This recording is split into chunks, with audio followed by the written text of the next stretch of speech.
أعوذ بالله من الشيطان الرجيم. بسم الله الرحمن الرحيم. الحمد لله رب العالمين. حمدا كثيرا طيبا مباركا فيه كما يحب ربنا ويرضى. اللهم صل على سيدنا ونبينا محمد وآله الطيبين وصحابته الغر الميامين. Assalamu alayka ya Rasulullah. Assalamu alayna wa ala ibadillahis salihin.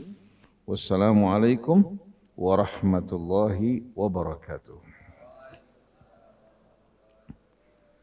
Alhamdulillah, malam hari ini kita dapat kembali melanjutkan renungan kita di bawah naungan Al-Quran. Kita masih akan melanjutkan kajian kita di seputar ma'rifatullahi tabaraka wa ta'ala, yang merupakan dasar dari apa? Agama kita semuanya. Apabila fondasinya kuat, maka bangunannya pun juga akan kokoh kuat.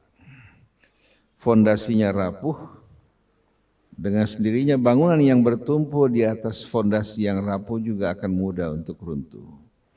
Nah, mari bersama-sama kita mulai dengan membaca Ummul Quran.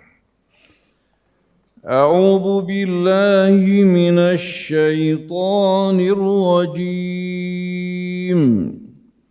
بسم الله الرحمن الرحيم. الحمد لله رب العالمين. الرحمن الرحيم. مالك يوم الدين. إياك نعبد وإياك نستعين. اهدنا الصراط المستقيم. صراط الذين أنعمت عليهم غير المغضوب عليهم ولا الضالين.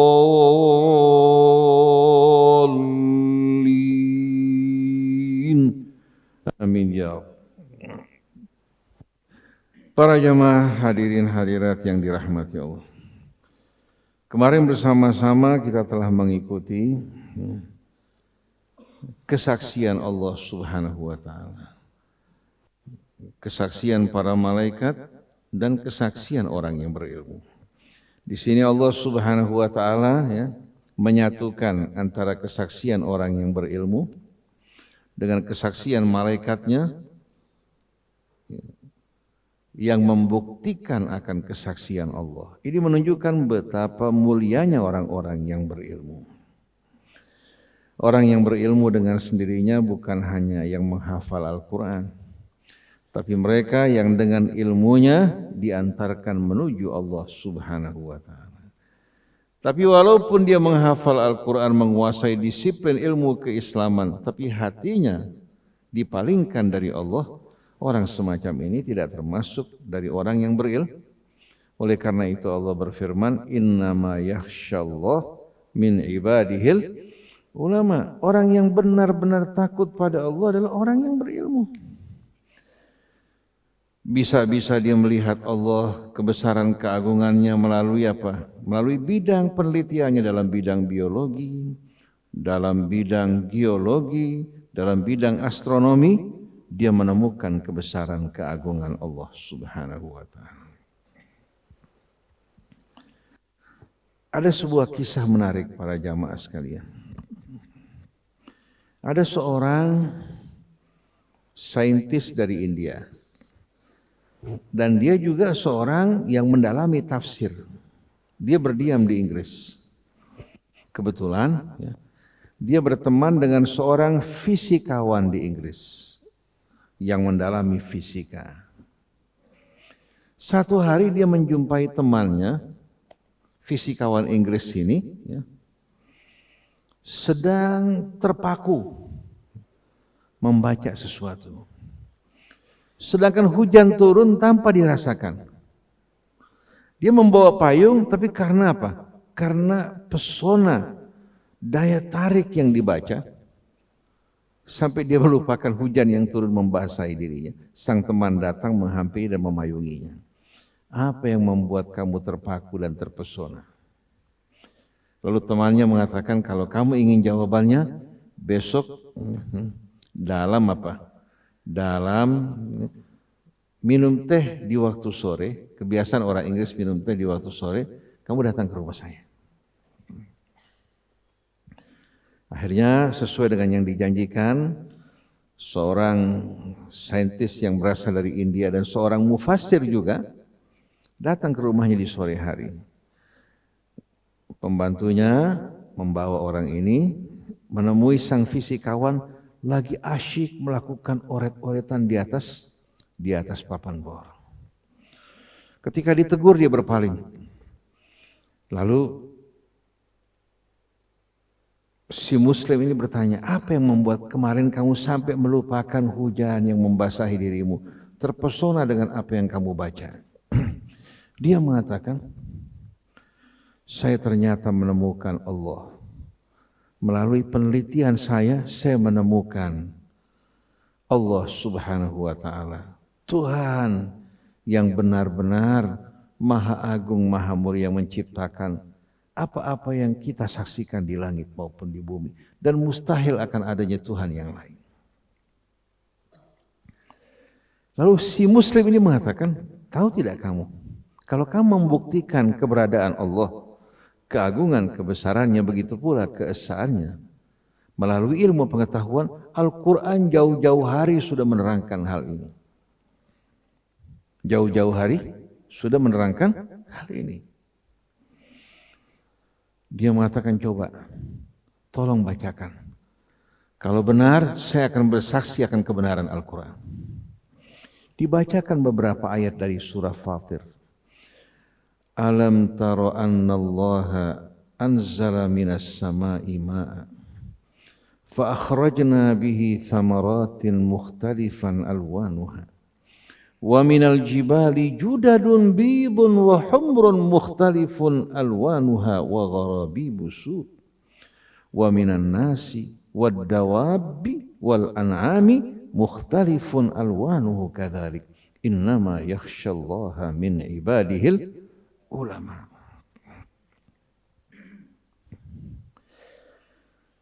Apa kamu tidak melihat? Allah bertanya kepada kita semua nih. Bukan hanya kepada Rasul, bukan hanya kepada sahabat Rasul, tapi Allah bertanya pada kita. Mengingatkan kita kepada apa yang akrab kita lihat setiap waktu, tapi kita kurang meresapi. Apa kamu tidak menyaksikan, melihat bagaimana Allah menurunkan butiran-butiran air hujan dari langit? Dari butiran air hujan tersebut, kami keluarkan, tumbuhkan beraneka macam tumbuh-tumbuhan dan buah-buahan. Padahal airnya sama tidak? Kemudian tanah tempat tumbuhnya sama tidak? Kalau seandainya di sebidang tanah terdapat pohon durian, pohon nangka, pohon cempedak, pohon sukun, pohon timbul, ini semua merupakan pohon-pohon yang berasal dari habitat yang sama. Durian, ya, nangka, cempedak, sukun, dan timbul. Tahu timbul tidak? Mirip dengan sukun. Tumbuh di sebidang tanah yang berdekatan, disirami oleh air hujan yang sama. Tapi ternyata buahnya berbeda enggak?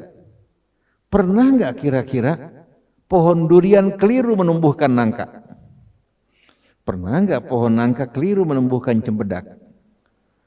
Lalu kita bertanya, dari mana aroma nangka berasal? Dari mana aroma durian berasal? Dari mana aroma cempedak berasal? Begitu pula manisnya. Kemudian kulit yang berbeda. Kalau kita ambil tanah tempat tumbuhnya, ada enggak aroma durian? Dari air yang turun, ada enggak aroma durian? Lalu siapa yang mengatur segala sesuatu? Kalau pohon tidak pernah salah keliru menumbuhkan buahnya walaupun bertetangga dengan pohon yang lain, masa Allah keliru dalam menumbuhkan, menghidupkan kita kembali di hari kemudian nanti. Jadi apa kamu tidak melihat Bagaimana Allah menurunkan butiran air hujan, ya, yang menyirami permukaan bumi. Lalu Allah keluarkan beraneka macam tumbuh-tumbuhan dan buah-buahan. Bukan hanya sebatas itu. Wa minal jibali judadun bidun wa humrun mukhtalifun alwanuha wa gharabibu sud. Di antara batuan-batuan gunung, ada yang berwarna putih bergaris-garis. Ada yang berwarna merah, seperti batu Laconte yang berasal dari Spanyol. Kemudian ada yang berwarna hitam, ada yang ada bintik-bintik emas. Kita bertanya, siapa yang menciptakan dan mengatur semua ini? Bahkan di Cina ada batu-batuan yang berwarna merah, terkena cahaya, seperti apa? Seperti sesuatu yang diatur, ditata dan diciptakan berwarna merah. Ada yang berwarna hijau, ada yang berwarna hitam, legam. Lalu berikutnya wa minan nasi wad dawab. Begitu juga manusia dan hewan-hewan yang melata. Wa minan nasi wad dawab wal an'am, hewan-hewan ternak. Mukhtalifun alwanuhu kadzalik, juga beraneka warna rupa, ya. Walaupun jenisnya sama, kambing. Kita lihat kambing di sini beda dengan kambing di luar. Begitu juga domba.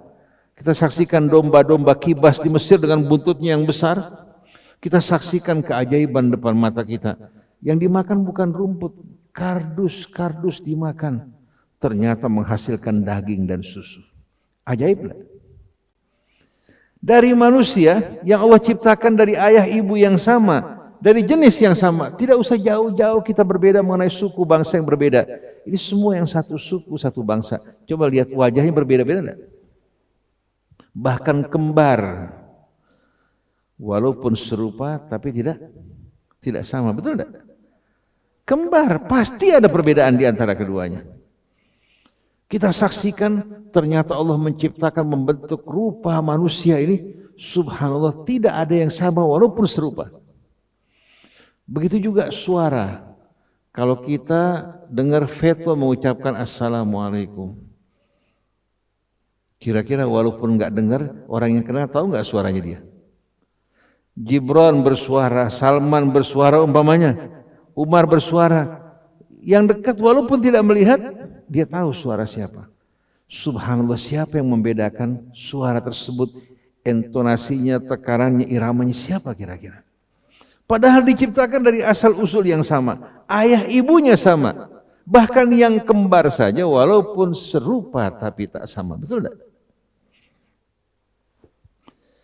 Jadi dari manusia, begitu juga binatang-binatang yang melata, sampai kepada hewan-hewan ternak, ternyata beraneka macam, beraneka rupa. Kita saksikan coba kucing-kucing di saat dia beranak. Kita saksikan warna-warni.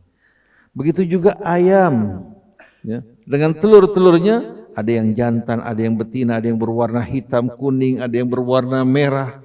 Kita saksikan keajaiban yang luar biasa. Siapa yang mengatur semua ini? Kalau ada yang bilang terjadi dengan sendirinya, niscaya orang mengatakan apa? Ini orang yang tidak waras. Kalau seandainya mengatakan yang menciptakan Tuhan yang bermacam-macam, pasti setiap Tuhan akan selfie. Memamerkan apa? Memamerkan ciptaannya, betul tidak? Dan pasti Tuhan-Tuhan yang menciptakan ini akan memperebutkan kita semua. Akhirnya terjadi pertarungan di antara Tuhan, belum lagi di antara apa?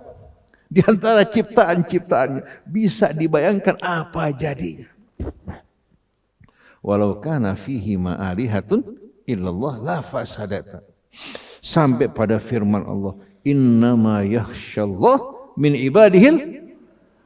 Oleh karena itu yang benar-benar takut pada Allah hanya orang yang berilmu. Kalau dia berilmu tapi enggak takut kepada Allah, berarti orang yang tidak mengambil manfaat dari ilmunya.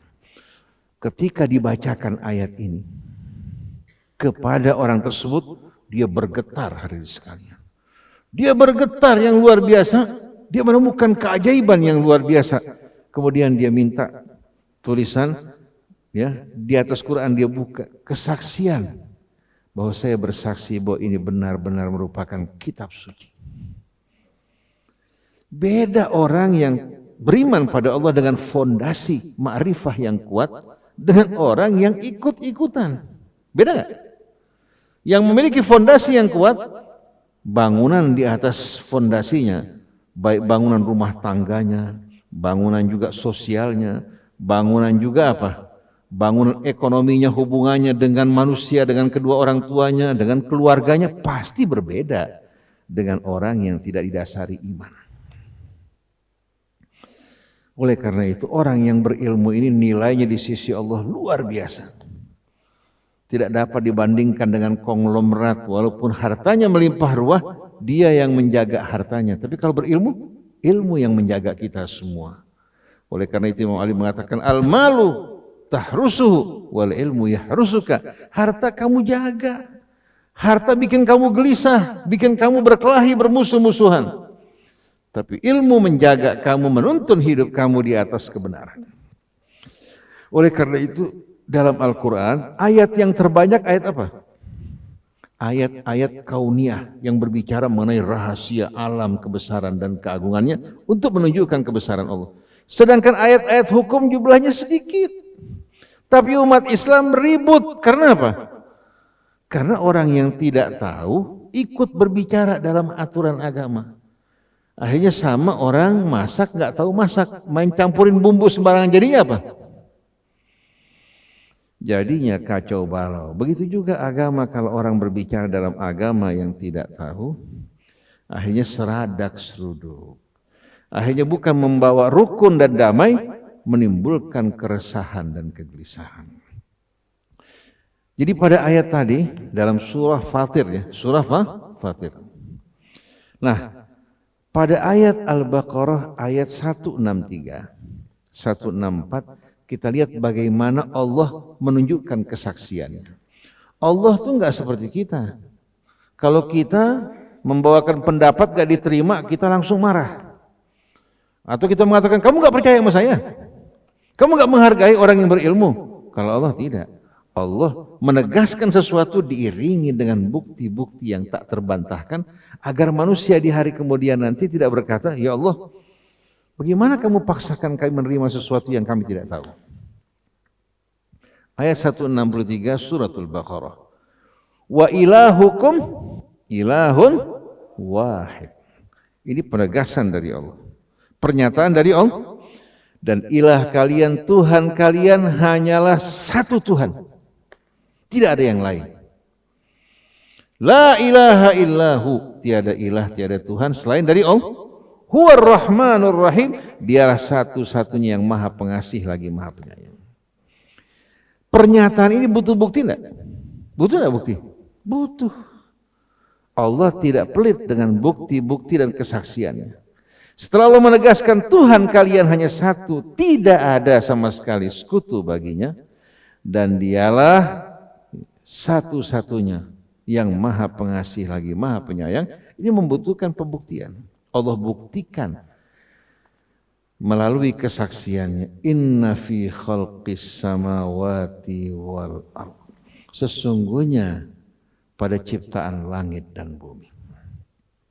Siapa yang berani mengklaim bahwa seorang yang menciptakan langit bumi? Ada nggak yang bisa mengklaim? Tahu nggak para jamaah sekalian? Sepandai-pandainya manusia, seahli-ahlinya, kalau dikumpulkan semua para ahli medis, tidak ada satupun yang mampu untuk menciptakan darah seperti yang ada pada tubuh manusia. Ada nggak yang bisa menciptakan? Kalau manusia butuh darah, harus membutuhkan darah ya, yang berasal dari tubuh saudaranya yang punya jenis yang sama. Padahal bahan baku darah ada nggak di tengah-tengah kita? Ada nggak? Manusia kan mengkonsumsi makanan sebagian menjadi darah kan? Dalam darah terdapat kandungan yang bermacam-macam. Bahan bakunya ada dari apa yang kita makan. Tapi kenapa manusia nggak mampu menciptakan? Kalau manusia butuh ginjal, bisa nggak mereka menciptakan ginjal buatan? Harus mengambil dari ginjal saudaranya, begitu pula jantung maupun hati. Padahal manusia telah maju, tapi ternyata berhadapan dengan apa? dengan sesuatu yang ada dan berada pada jangkauan mereka, mereka tidak mampu untuk berbuat. Betul enggak? Ini merupakan fakta yang tidak dapat diingkari.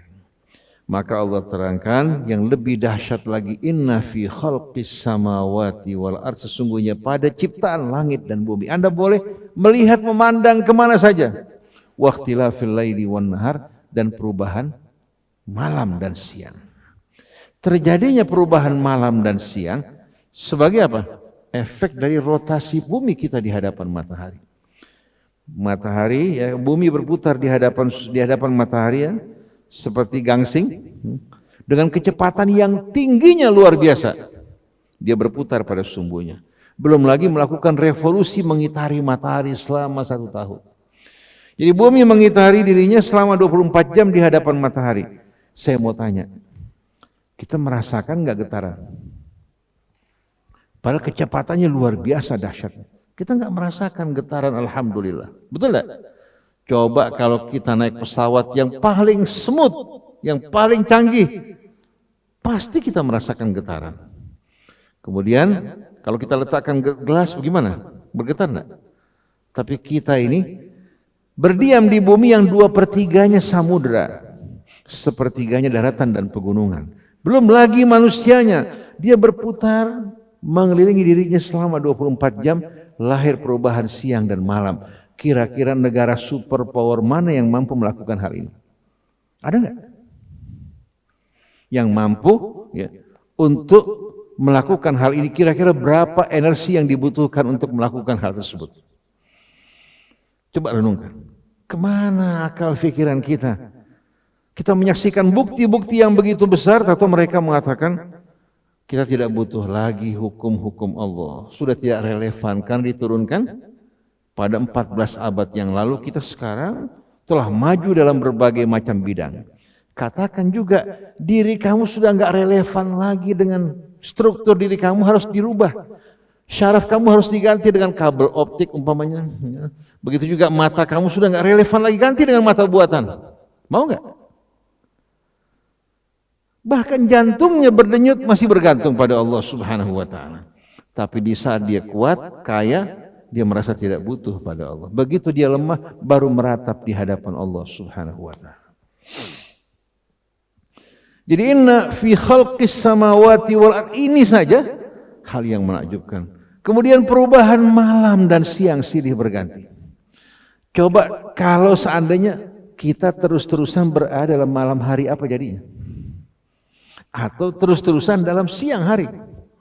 Seperti ayat dalam suratul Qasas yang dibaca Ustaz Angga, qul ara'aitum in ja'alallahu 'alaikumul laila sarmadan ila yaumil qiyamati man ilahun ghairullahi ya'tikum bidhiya afala tasma'un. Tanyakan kepada mereka, wahai Rasulullah, kalau Allah jadikan malam ini sepanjang masa tidak berganti dengan siang untuk selama-lamanya, siapa yang akan menghadirkan siang yang menerangi kehidupan kalian, yang membantu kalian untuk bekerja? Kira-kira tanpa matahari bisa hidup gak kita?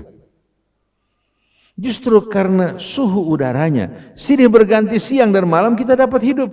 Kalau seluruhnya malam tanpa ada matahari, dalam waktu singkat buminya akan membeku. Tapi dengan perubahan yang melalui rotasi bumi, suhu udara di bumi menjadi stabil. Di malam hari subhanallah kita dapat tidur panjang. Di siang hari setengah jam, 1 jam sudah puas dan kenyang. Dengan cahaya matahari kita bisa bekerja, dengan malam hari kita beristirahat. Oleh karena itu Allah mengatakan, qul ara'aitum ija'alallahu 'alaikumun nahara sarmadan ila yaumil qiyamati man ilahun ghairullahi ya'tikum bilailin taskununa fi. Katakan, kalau Allah jadikan seluruh hidup kita siang, siapa Tuhan selain Allah yang akan menghadirkan malam untuk beristirahat kalian? Kalau seluruhnya siang, bisa manusia stres dan binasa pendek umur. Wa mir rahmatihi ja'ala lakumul laila wan nahara litaskunu fihi wa litabtaghu min fadlihi wa la'allakum tashkurun. Dari rahmatnya bagi kalian Allah jadikan malam siang silih berganti, agar di malam hari kalian beristirahat, di siang hari kalian bekerja berusaha dengan penerangan dan cahaya dari sisi Allah.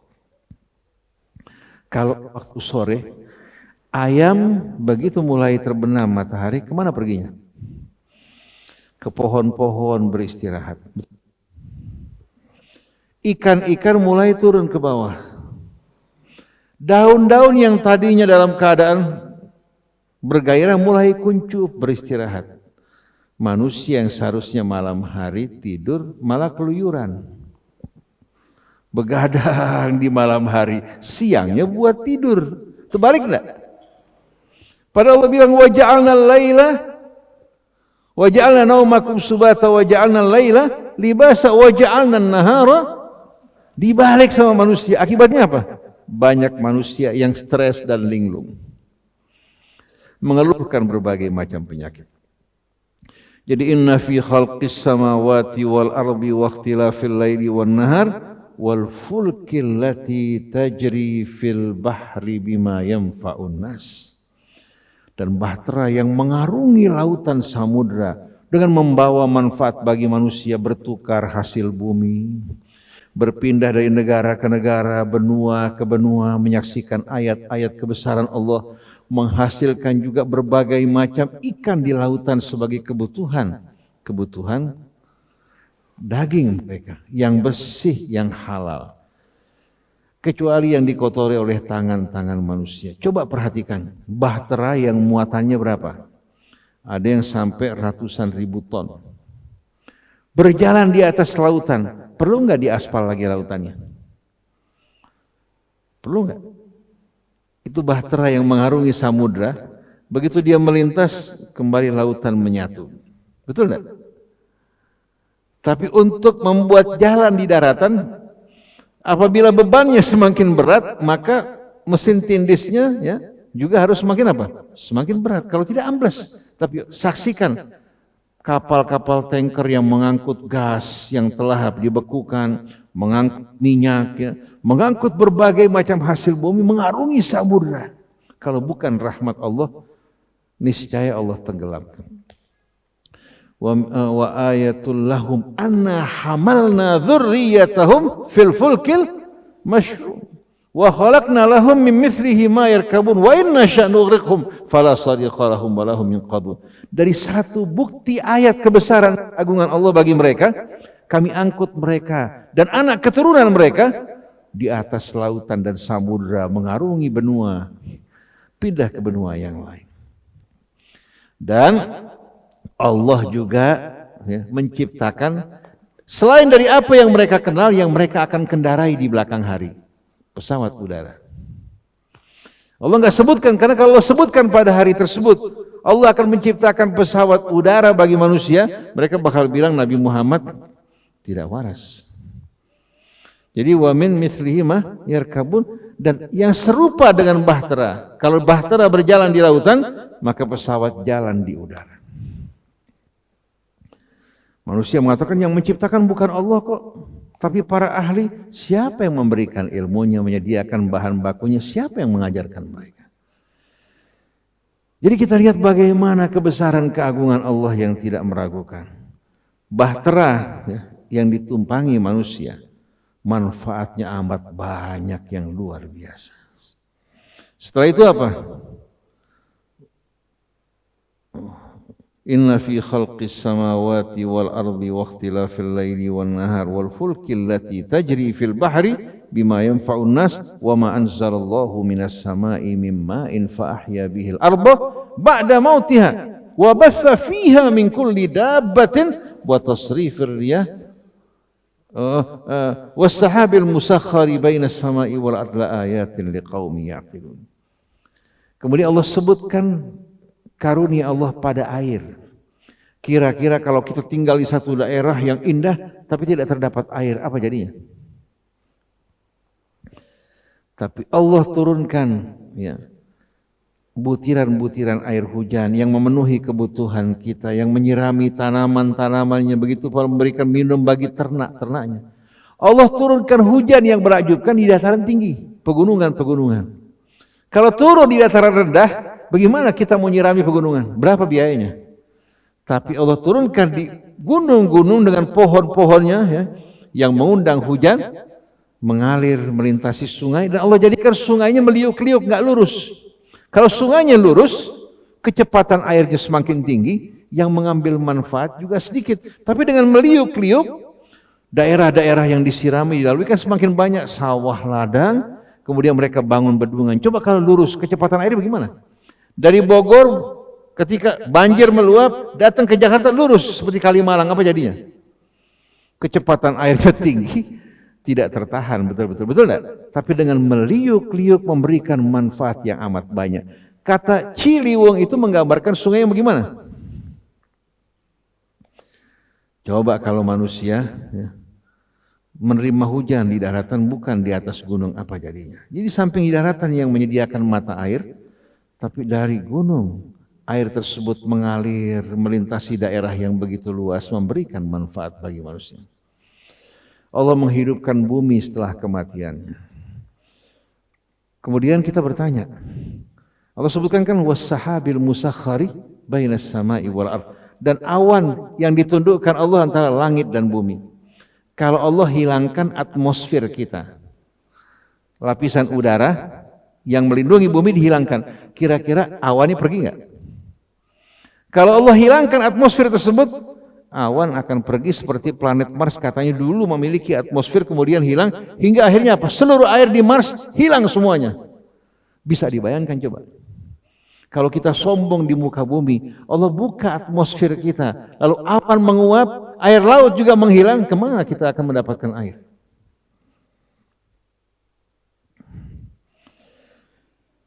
Wa ma anzalallahu minas sama'i min ma'in fa ahya bihil arda ba'da mautiha wa batha fiha min kulli dabbah. Dengan adanya air, Allah tebarkan di muka bumi dari berbagai macam hewan yang melata. Dari serangganya, kemudian hewan-hewan besar, sampai kepada manusia pun melata di atas muka bumi. Kalau Allah cabut gravitasi bumi kita bagaimana? Kita terapung di udara, betul enggak? Wa batha fiha min kulli dabbah wa tasrifir riyah, juga angin yang diatur, terkadang bertiup dari barat, terkadang bertiup terkadang dari selatan. Kalau pada malam hari kapal-kapal layar meninggalkan tepi pantai karena angin darat menuju ke lautan. Subhanallah, pagi hari ya, mulai apa? Angin bertiup dari laut, angin laut menuju ke darat, kapal-kapal layar kembali ke daratan. Diatur oleh Allah sedemikian sempurna. Angin juga apa? Berfungsi mengawinkan awan. Allah bilang apa? Warsalna riyaha lawaqih. Kami kirimkan angin untuk menikahkan, mengawinkan muatan awan yang positif dan negatif.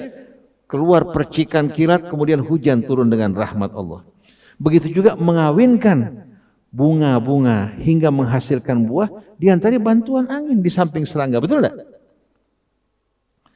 Jadi bagaimana ayat Allah begitu indah? Setelah itu Allah bilang, inna fi dzalika laayatin liqaumi yaqilun. Pada semua itu penuh dengan tanda-tanda, bukti-bukti bagi yang berakal. Oleh karena itu orang yang beriman, orang yang berakal, bukan yang akal-akalan.